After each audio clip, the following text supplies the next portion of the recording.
नमस्कार मित्रांनो, आईनेच कसे केले मुलासोबत लग्न. मित्रांनो, श्री स्वामी समर्थ. ओम नमः शिवाय. ओम नमो नारायणाय. राधे राधे. प्रिय मित्रांनो, स्वामींचे बोल या यूट्यूब चॅनलमध्ये तुम्हा सर्वांचे पुन्हा एकदा हार्दिक स्वागत आहे. मित्रांनो, आजच्या व्हिडिओमध्ये मी तुम्हाला जी कथा सांगणार आहे ही कथा खूपच अप्रतिम अशी आहे. या कथेमध्ये आपण जाणून घेणार आहोत की आईने का तिच्या मुलासोबत लग्न केलं. ती कोणती अशी आई होती जिने तिच्या पुत्रासोबत लग्न केलं आणि असं त्या आईला का करावे लागलं. मित्रांनो, ही कथा खूपच रहस्यमय आहे. कथेचा विषय ऐकून तुम्ही हैराण तर झालाच असाल की हे कसं शक्य आहे. एक आई तिच्या मुलासोबत लग्न कसे करू शकते. कारण आई आणि मुलाचं नातं एक वेगळेच नातं असतं. आई आणि मुलाचं नातं हे या जगातील सर्वात पवित्र नातं आहे. परंतु इतकं असताना सुद्धा असं काय घडलं, अशी कोणती मजबुरी आली की त्या आईने तिच्या पुत्रासोबतच लग्न केलं. या कथेमध्ये आपण हेच जाणून घेणार आहोत की एका आईने तिच्या पुत्रासोबतच लग्न का केलं. त्याचबरोबर जर तुम्ही स्वामींचे बोल यूट्यूब चॅनलवर नवीन असाल तर सबस्क्राईब करायला विसरू नका.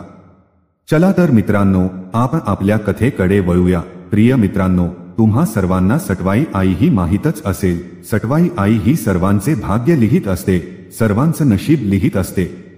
तर एके दिवशी सटवाई आई तिचा लेखाजोखा काढून त्याच्यावर काहीतरी लिहत होती व त्यानंतर जमिनीवर मातीवर सुद्धा सटवाई काहीतरी लिहत होती आणि ते लिहिल्यानंतर पुन्हा ते पुसत होती. मित्रांनो, त्या सटवाईची एक मुलगी होती जी तिथेच खेळत होती आणि तिच्या आईला हे सर्व करताना ती पाहत होती. ती मुलगी छोटी होती. तिच्या आईला हे सर्व करताना पाहून तिला आश्चर्य वाटलं. ती पळतच तिच्या आईजवळ आली व तिच्या आईला ती विचारू लागली, हे आई, हे तू काय करत आहेस. तू ह्या जमिनीवर काय लिहित आहेस आणि लिहून पुन्हा का पुसत आहेस. तेव्हा सटवाई आईने तिच्या मुलीला समजावलं आणि सांगितलं, मी सर्वांचे नशीब, सर्वांचे भाग्य, सर्वांच्या जोड्या मी लिहत असते. सर्वांच्या जोड्या मी बनवत असते. त्याचबरोबर त्यांच्या जोड्या बिघडवण्याचं काम सुद्धा मीच करत असते. हेच माझं काम आहे. जेव्हा मुलीने हे ऐकलं की तिची आई सर्वांचे भाग्य लिहिते, सर्वांचे नशीब लिहिते, तेव्हा ती मुलगी खूपच आनंदित झाली आणि विचार करू लागली, माझी आई सर्वांच भाग्य लिहिते, मग माझं भाग्य, माझं नशीब आईने सर्वात चांगले लिहिले असेल. त्यानंतर मुलीने तिच्या आईला विचारलं, आई, आता तू माझ्या नशिबाबद्दल मला सांग. तू माझा भाग्य तर सर्वात चांगलं, उज्ज्वल आणि उत्तम लिहिला असशील, कारण मी तुझी मुलगी आहे. हे माता, मला हे सांगण्याची कृपा करावी की माझं लग्न कोणासोबत होणार आहे. तू माझ्या विवाहाबद्दल काय लिहिले आहेस. मुलीचे हे बोलणं ऐकून सटवाई खूपच आश्चर्यात पडली.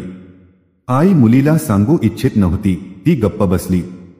तेव्हा मुलीने पुन्हा विचारलं, हे आई, मी तुला विचारलं आहे की माझ्या विवाहाबद्दल तू काय लिहिले आहेस. तू गप्प का बसली आहेस, काय कारण आहे. तेव्हा सटवाई आई म्हणाली, पोर, मी तुला हे आता सांगू शकत नाही. जेव्हा तू 18 वर्षांची होशील, म्हणजेच तरुणी बनशील, तेव्हा मी तुला तुझ्या लग्नाबद्दल मी काय लिहिले आहे हे सांगे. मित्रांनो, त्यानंतर सटवाईची मुलगी त्या वेळेची वाट पाहू लागली. ती विचार करू लागली की जेव्हा मी तरुणी होईल, 18 वर्षांची होईल, तेव्हा मी माझ्या आईला विचारेल की माझं लग्न कोणासोबत होणार आहे. मित्रांनो, हळूहळू वेळ पुढे सरकत होता. सटवाईची मुलगी आता तरुणी झाली होती, 18 वर्षांची झाली होती आणि सटवाईच तर रोजच काम चालू होतं. सर्वांचं भाग्य लिहायचं, सर्वांच्या जोड्या बनवणे आणि त्याचबरोबर त्यांच्या जोड्या बिघडवणे सुद्धा. मित्रांनो, एके दिवशी ती मुलगी तिच्या आईजवळ येते आणि म्हणू लागली, हे माता, आज तुला मला हे सांगावेच लागेल की तू माझ्या भाग्यात काय लिहिले आहेस.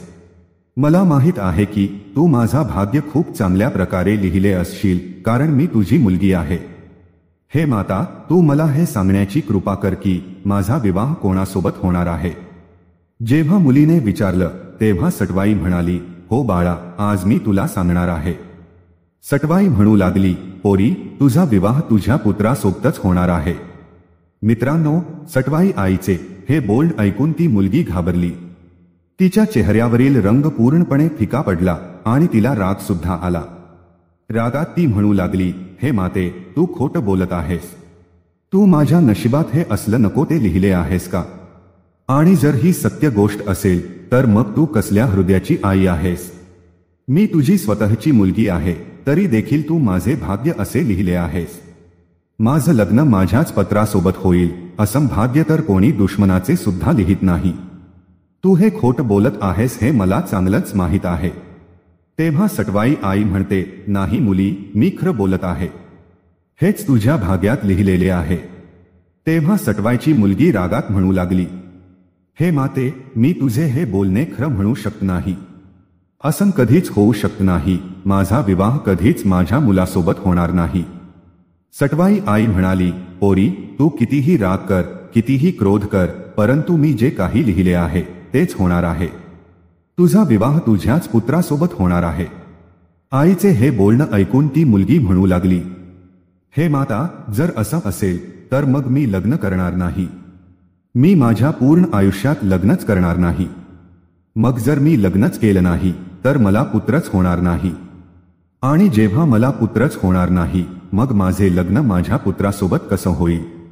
सटवाई आई म्हणाली, पोरी, तू काहीही म्हण, परंतु मी जे काही लिहिले आहे ते झाल्याशिवाय चुकणार नाही. मित्रांनो, रागाने लालबुंद झालेली उलटसुलट बोलत सटवाईची मुलगी तिथून निघून गेली.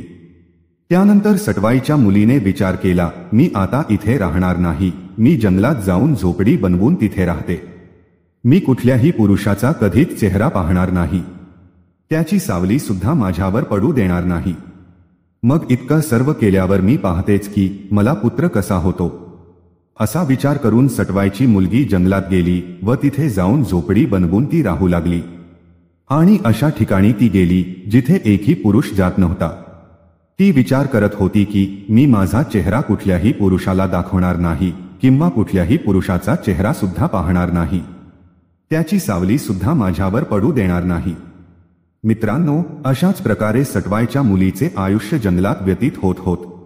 एकदा एक ऋषी त्या जंगलाच्या मार्गाने चालले होते आणि चालता चालता त्यांना खूपच जास्त तहान लागली होती आणि भूक सुद्धा लागली होती. तहानेने ऋषी खूप व्याकुळ झाले होते.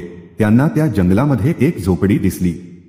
ते ऋषी त्या झोपडी जवळ पोहोचले. त्यांनी विचार केला की या झोपडीमध्ये नक्कीच कोणीतरी राहत असेल, ज्यामुळे मला पाणी मिळू शकेल व मला भोजन सुद्धा मिळू शकेल. पाणी व भोजन मिळाल्यामुळे माझी तहान व भूक शांत होईल. जेव्हा ऋषी त्या झोपडी जवळ पोहोचले तेव्हा त्यांनी बाहेरून आवाज दिला. ते म्हणाले, मी तहानेने व्याकुळ झालो आहे. जर मी आता पाणी प्यायलो नाही तर माझे प्राण निघून जातील. जर कोणी या झोपडीमध्ये राहत असेल तर कृपया मला पाणी पाजा.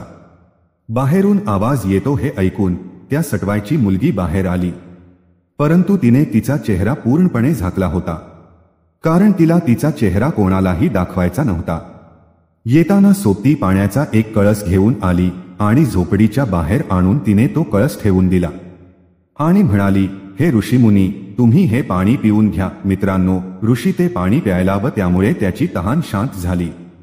त्यानंतर सटवाईच्या मुलीने त्या ऋषीला भोजन आणून दिले. जेवण वळून बाहेर ठेवलं व त्यानंतर ती आतमध्ये निघून गेली आणि म्हणाली, हे महाराज, तुम्ही हे अन्नग्रहण करून घ्या. मित्रांनो, त्या ऋषीला माहीत नव्हतं की ही मुलगी कुमारिका आहे. त्यांनी जेव्हा अन्न ग्रहण केले आणि पाणी प्यायले तेव्हा ते त्या मुलीपासून खूपच प्रसन्न झाले आणि जाताना त्यांनी तिला आशीर्वाद दिला. हे पोरी, मी तुला आशीर्वाद देतो की तुझ्या गर्भातून खूपच सुंदर असा पुत्र जन्माला येईल. मित्रांनो, असा आशीर्वाद देऊन ऋषी तिथून निघून गेला.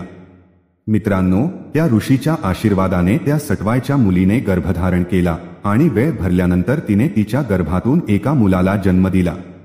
जेव्हा तिने तिच्या पुत्राला पाहिलं तेव्हा ती विचार करू लागली की माझ्या आईचं बोलणं खरं खरं होईल. तिने विचार केला की मी या मुलाला ठेवणार नाही. मी या मुलाला मारून टाकेल. मित्रांनो, आता तुम्ही विचार करत असाल की बीजाशिवाय झाड कसं उगवलं? तर मित्रांनो, ही सृष्टी दोन प्रकारची सृष्टी आहे. एक आहे मैथुन सृष्टी आणि दुसरी अमैथुन सृष्टी. आशीर्वादाने होत असते ती अमैथुन सृष्टी असते, म्हणजेच आशीर्वादानेच संतान प्राप्ती होत असते. आणि मैथुन सृष्टीमध्ये पती पत्नीमध्ये संबंध येऊन संतान प्राप्त होत असते.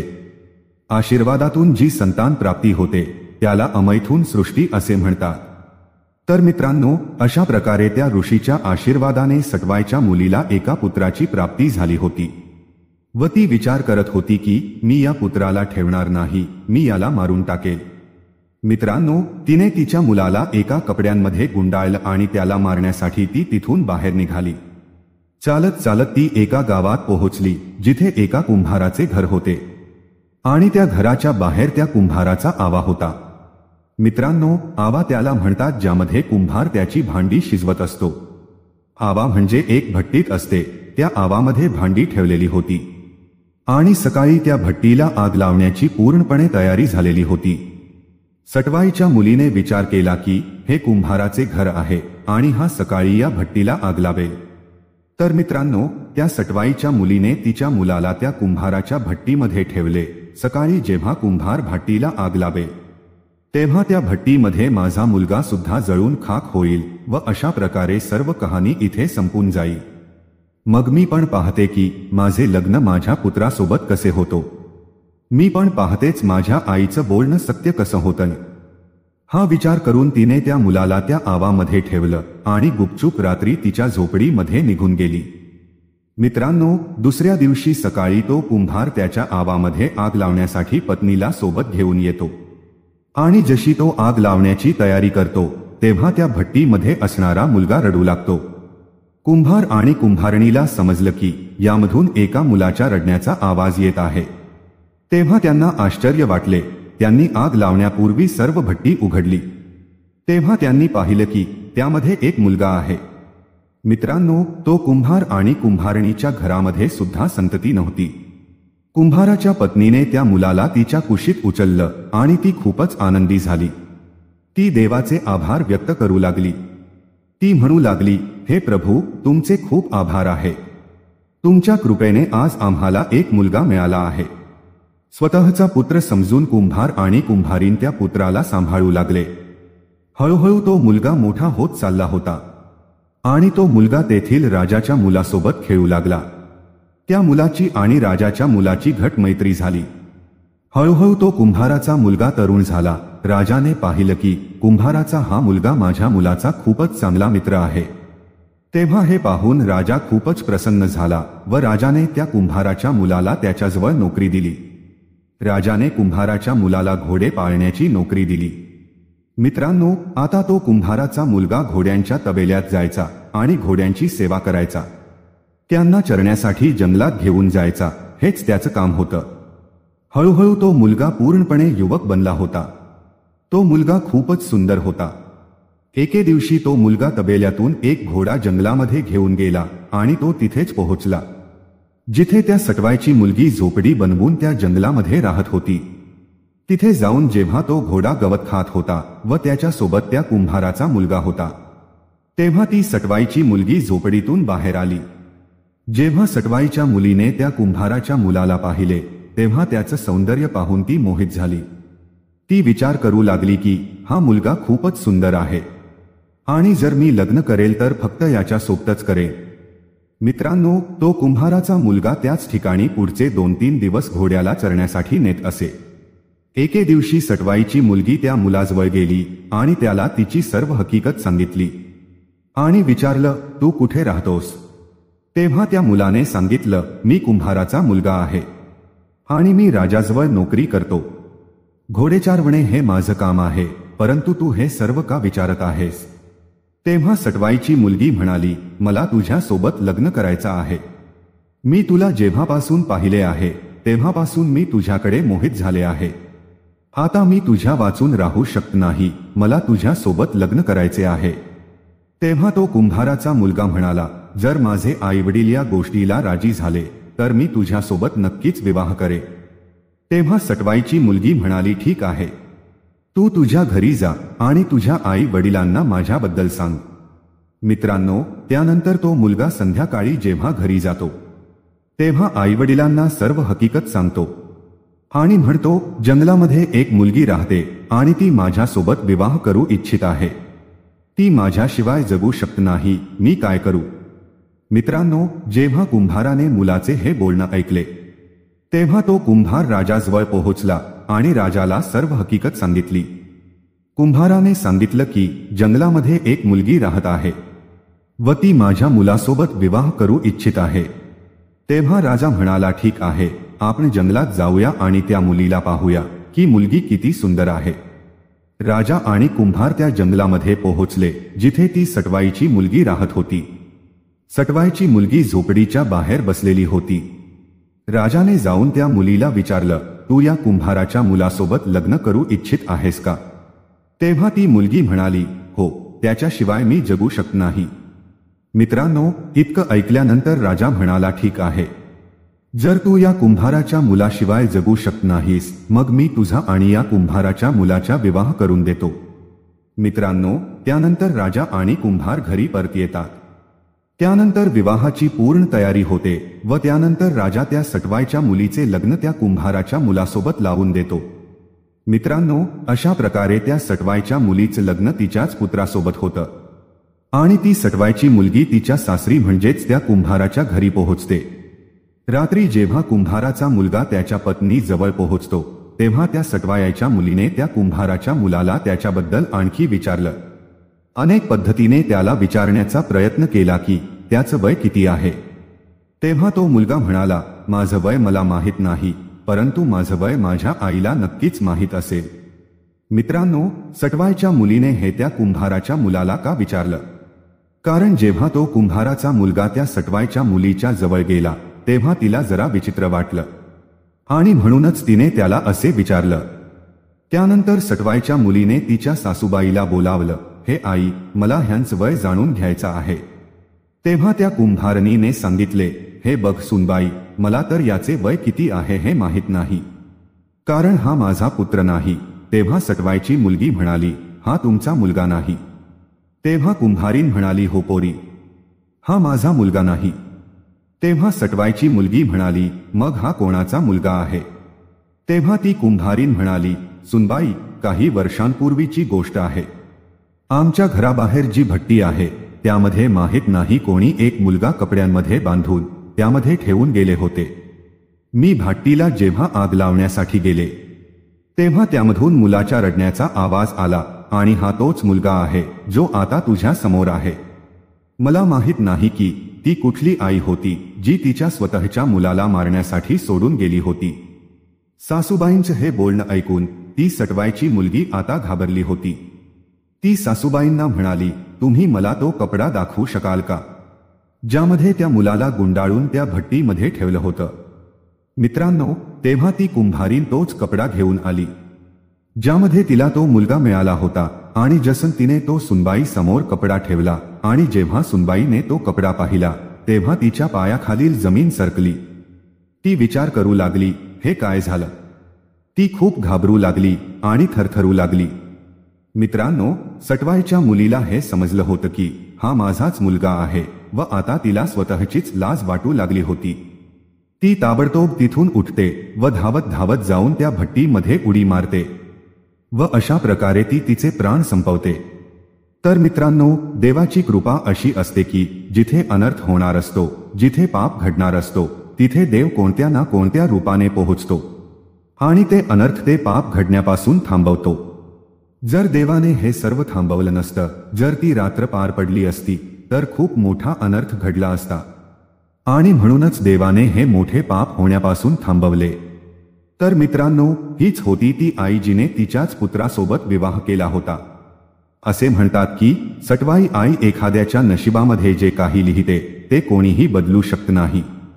खूप प्रयत्न केले त्या सटवाईच्या मुलीने नशीब बदलण्याचे, पुत्रासोबत विवाह होण्याचे, परंतु सटवाई आईने जे काही लिहिलं होतं ते ती बदलू शकली नाही आणि शेवटी तेच घडलं जे सटवाई आईने लिहिलं होतं। तर मित्रांनो, कथा आवडली असेल तर कमेंटमध्ये नक्की सांगा। त्याचबरोबर व्हिडिओला लाईक करायला विसरू नका। भेटूया पुढच्या अशाच एका ज्ञानवर्धक व्हिडिओमध्ये एका नवीन चर्चेसह। तुम्हा सर्वांचे मनःपूर्वक आभार। श्री स्वामी समर्थ। जय श्रीराम, जय श्री हनुमान, जय श्री कृष्ण, जय माता लक्ष्मी।